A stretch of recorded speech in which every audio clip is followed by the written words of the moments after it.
اٹھی ایک چنگاری کہ سارا گلشن جلا گئی۔ ہنستی کھیلتی بستی میں نہ جانے کہاں سے چنگاری نکلی جو شعلہ بن کر کتنے بے گناہ لوگوں کو اپنی لپیٹ میں لے گئی۔ کتنے بچوں کے سروں سے ماں باپ کا سایہ چھن گیا، کتنی مائیں اپنے لاڈلوں سے محروم ہو گئیں، کتنی عورتیں بیوہ ہو گئیں۔ میں ایسے ہی ایک کہانی اپنے والد محترم صبغت اللہ خان کی زبانی سنانے جا رہا ہوں۔ ہم 6 بھائی اور ایک بہن تھے۔ ہم ہنسی خوشی اپنی زندگی بسر کر رہے تھے۔ میری عمر اس وقت 4 برس تھی جب ہندو مسلم کش فسادات ہو رہے تھے اور ہندوؤں نے مسلمانوں کو اپنے ظلم و زیادتی کا نشانہ بنایا ہوا تھا۔ آخر وہ اپنے ارادوں میں کامیاب ہو گئے۔ ہمیں اپنا گھر، زمین و کاروبار سب کچھ چھوڑ کر آنا پڑا اور ایک رات سخاوت و کیفیتی گھر سکون سے قیام کیا اور دوسرے ہی دن صبح پاکستان کے وجود میں آنے کی خبر آ گئی۔ سب نے اللہ کا شکر ادا کیا۔ میرے والد سعادت اللہ خان نے یہ خبر سن کر کہا، میں پاکستان جاؤں گا اور نئے سرے سے اپنا گھر بناؤں گا، کیونکہ ہندوستان کے حالات سامنے تھے اور مسلمانوں کا ان حالات میں رہنا انتہائی مشکل تھا۔ والد صاحب اور میری والدہ اپنے 6 بیٹوں، 2 بہو اور ایک بیٹی کے ہمراہ پاکستان آنے والی ٹرین میں سوار ہو گئے اور ایک عجب خوف کا سما تھا۔ باہر فائرنگ ہو رہی تھی اور فسادات برپا تھے۔ اچانک ایک گولی ہمارے ڈبے میں داخل ہو کر بھابھی کے پاؤں پر لگی اور ٹخنا چیرتے ہوئے گزر گئی۔ جب یہ سب دیکھ کر پریشانیاں بڑھتی گئیں، لیکن کسی نے ہمت نہیں ہاری اور سب نے اپنا عزم پختہ رکھا۔ اچانک ٹرین رک گئی اور خبر آئی کہ ہندو اور سکھوں نے ٹرین میں آ کر مسلمانوں پر حملہ کرنا شروع کر دیا ہے۔ شور کی آواز سن کر میرے منجلے بھائی سلامت اللہ برتھ سے نیچے اتر رہے تھے کہ اچانک کسی نے ان کے سر پر حملہ کر دیا اور سر تن سے جدا کر دیا۔ وہ تڑپتے ہوئے نیچے گر کر شہید ہو گئے۔ یہاں بڑے بھائی نعمت اللہ بھی کسی سے گتھم گتھا تھے۔ میں والدہ کی گود میں تھا اور میرے 1.5 سالہ چھوٹے بھائی عنایت اللہ پر ظالموں نے حملہ کرنا چاہا جو کہ والد صاحب کی گود میں تھے۔ والد صاحب نے کہا، تم ہمیں مار دو لیکن ہمارے بچوں کو نہ مارو۔ ظالموں نے کہا، ہم تیرے سامنے تیرے بچوں کو ماریں گے پھر تجھے۔ اچانک ان ظالموں نے چھوٹے بھائی عنایت اللہ پر حملہ کر کے دونوں کلے لٹکا دیے اور شدید زخمی کر دیا۔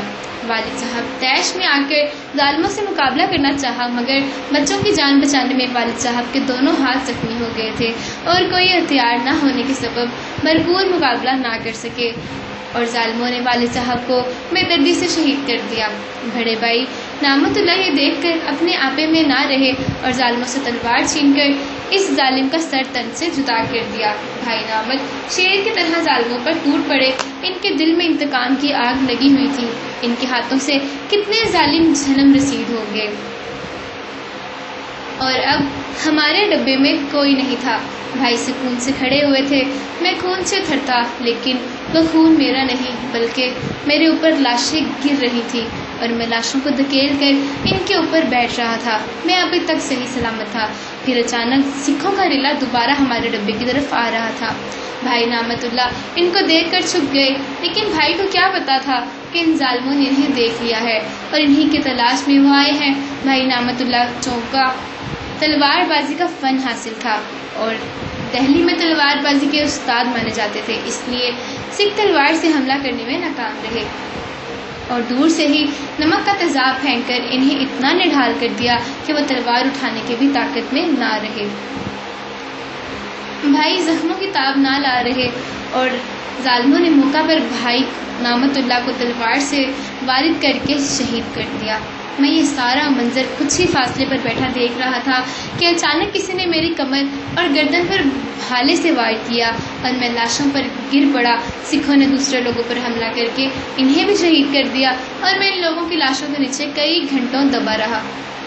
میرے ساتھ میرے بھائی حشمت اللہ، عظمت اللہ، عنایت اللہ اور بہن جمیلہ بھی لاشوں کے ڈھیر میں دبے ہوئے تھے اور میرے خالہ زاد بھائی ظفر لاشوں کے ڈھیر میں سب زخمی اور شہید احباب کو تلاش کر رہے تھے۔ یہاں میری والدہ کو بھی ظالموں نے حملہ کر کے شہید زخمی کر دیا تھا۔ بھائی ظفر میری والدہ کے لیے پانی لینے گئے۔ پانی کی ٹنکی کے قریب لاشوں کا ڈھیر لگا ہوا تھا، جس میں سے ایک زخمی عورت نے بتایا کہ پانی میں زہر ملا دیا گیا ہے۔ بھائی ظفر واپس آئے تو میری والدہ شہید ہو چکی تھی اور والدہ کا سر بھائی حشمت کی گود میں تھا اور بھائی کہہ رہے تھے، بھائی اماں سو رہی ہیں۔ بھائی ظفر نے انتہائی شفقت سے کہا، ہاں بیٹا بڑے ہو جاؤ، اماں کو سونے دو۔ اتنے میں ہندو اور سکھ شر پسندوں نے اپنی تسلی کے لیے لاشیں ٹرین سے باہر پھینکنا شروع کر دی اور جو زخمی زندہ تھے انہیں شہید کرنا شروع کر دیا۔